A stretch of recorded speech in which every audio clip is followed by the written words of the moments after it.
Okay, imagine a source of clean energy that never, ever stops. Not for nighttime, not for clouds, not for bad weather. It just works 24/7 for anyone on Earth. It sounds like something straight out of science fiction, right? But what if the key to our entire energy future is actually floating about 36,000 kilometers right above our heads? Today, we're going to dive into the absolutely wild idea of space-based solar power. So you might be asking, why would we even think about doing something this massive? Well, it all starts with a pretty simple but staggering challenge we're facing right here on the ground.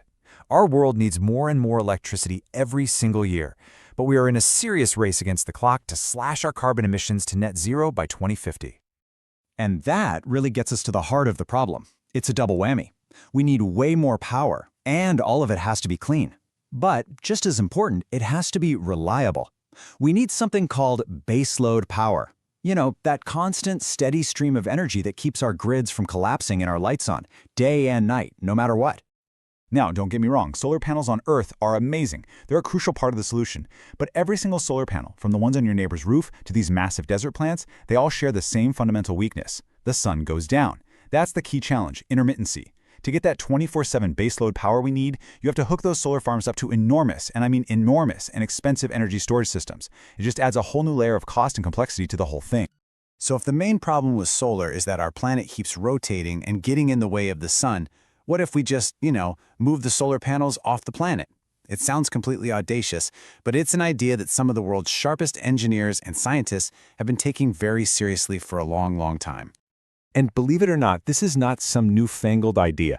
The concept of scooping up solar power in space was first laid out by a guy named Dr. Peter Glaser, all the way back in 1968. Yeah, so for over half a century, the basic idea and its incredible potential have been on the drawing board. Flash forward to today, and that initial vision has bloomed into these incredibly detailed engineering concepts. What you're looking at here are three of the leading designs being developed right now around the globe, one from the US, one from China, and one from the UK. And yeah, they look pretty different, but they're all chasing the exact same goal. Figure out how to collect a truly massive amount of sunlight in space, and then beam that energy back down to us on Earth. So how in the world does this actually work? Well, the process, conceptually at least, is surprisingly straightforward. Step 1, a gigantic satellite in geostationary orbit soaks up sunlight 24/7. Step 2, it converts that solar energy into low-intensity microwaves and beams them down to a very specific spot on Earth. And finally, step 3, a huge ground antenna, it's called a rectenna, catches those microwaves and converts them straight back into electricity for the grid. Simple in theory, right? Just monumental in scale. But let's be real. An idea this big, this ambitious, it lives or dies on the numbers. Can a feat of engineering this incredible ever actually be affordable?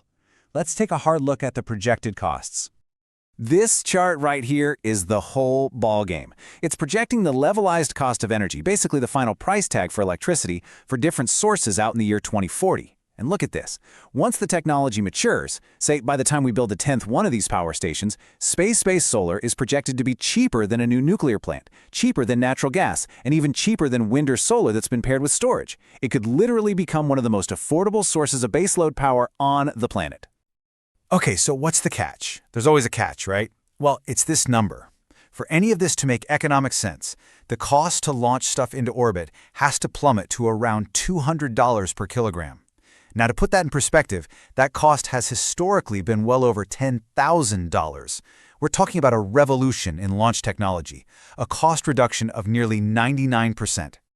And you can see just how huge that launch cost is right here on this chart. For the very first satellite we build, the enabling systems, which is mostly just the cost of rockets to get everything up there, that alone makes up almost half the entire project cost. The bottom line is, without cheap, frequent, reusable rockets, this whole beautiful dream stays stuck right here on Earth.